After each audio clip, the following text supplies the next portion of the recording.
بسم اللہ الرحمن الرحیم۔ السلام علیکم۔ حضرت سلیمان علیہ السلام اور مچھلی کا واقعہ۔ آپ علیہ السلام اللہ تبارک و تعالیٰ کے برگزیدہ نبی تھے اور حضرت داؤد علیہ السلام کے بیٹے تھے۔ حضرت داؤد علیہ السلام کی طرح اللہ تبارک و تعالیٰ نے حضرت سلیمان علیہ السلام کو بھی بہت سے معجزات عطا کر رکھے تھے۔ آپ بے نوروں کی بولیاں سمجھ لیتے تھے، ہوا پر آپ کا قابو تھا۔ آپ علیہ السلام کی سب سے بڑی خصوصیت یہ بھی تھی کہ آپ کی حکومت صرف انسانوں پر نہیں بلکہ جن بھی آپ کے تابع تھے۔ حضرت سلیمان علیہ السلام نے جب دیکھا کہ اللہ نے ان کے لیے دنیا کو وسیع کر دیا اور دنیا کے ان کے ہاتھ میں ہو گئی، تو کہنے لگے، اے میرے معبود، اگر مجھے اجازت دیں کہ میں تیری تمام مخلوق کو پورے سال کھلاؤں تو بہتر ہوتا۔ تو اللہ تعالیٰ نے ان کے پاس وہی بھیجی کہ تو اس پر ہرگز قدرت نہیں رکھتا۔ پھر درخواست کی، یا الہی صرف ایک ہفتہ۔ پھر جواب ملا، تو اس پر بھی قدرت نہیں رکھتا۔ پھر درخواست کی، یا الہی ایک دن۔ فرمایا، اس کی بھی قدرت نہیں رکھتا۔ بہرحال اللہ تبارک تعالیٰ نے ایک دن کی اجازت دے دی۔ تو حضرت سلیمان علیہ السلام نے تمام جنات اور انسانوں کو حکم دیا کہ وہ تمام کے تمام ان چیزوں کو جو زمین پر حلال ہیں، یعنی گائے، بیل، بکریاں، دمبے وغیرہ، ان تمام کو جو جنس حیوان میں سے ہیں، یعنی پرندے وغیرہ، جب وہ جن اور انسان نے ان چیزوں کو جمع کر لیا تو اس کے لیے بڑی بڑی دیگیں تیار کی گئی۔ پھر ان جانوروں کو ذبح کیا گیا، ان کو پکایا گیا اور ہوا کو حکم دیا گیا کھانے پر چلیں تاکہ خراب نہ ہو۔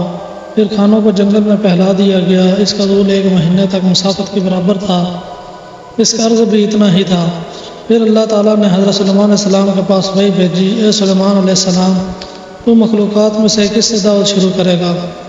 تو حضرت سلیمان علیہ السلام نے فرمایا، میں دریا کے جانوروں سے شروع کروں گا۔ تو اللہ تعالیٰ نے بحر محیط کی ایک مچھلی کو حکم دیا کہ وہ حضرت سلیمان علیہ السلام کی ضیافت میں کھائے۔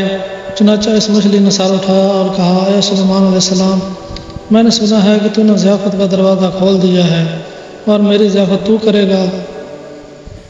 حضرت سلیمان علیہ السلام نے فرمایا، لے اور کھانا شروع کر۔ چنانچہ وہ مچھلی آگے بڑھی اور دسترخوان کے شروع سے کھانے لگی۔ مچھلی نے اس قدر کھایا کہ ایک ہی دفعہ میں سارا کھانا صاف کر دیا۔ اس مچھلی نے پھر آواز لگائی کہ اے سلیمان، مجھے کھانا کھلاؤ اور میری بھوک مٹاؤ۔ حضرت سلیمان علیہ السلام نے فرمایا، تو سارا کھا گئی اور اب بھی تیرا پیٹ نہیں بھرا۔ مچھلی نے کہا، کیا اسی طرح میزبان کا جواب دیا ہوتا ہے اپنے مہمان کے لیے؟ اے سلیمان، آپ خوب جان لیجئے کہ میرے لیے ہر روز اس طرح جتنا تو نے پکایا، جن میں 3 مرتبہ متعین ہے، اور آج میرے کھانے کے روکنے کا سبب تو بنا اور تو نے میرے کھانے میں کمی کر دی۔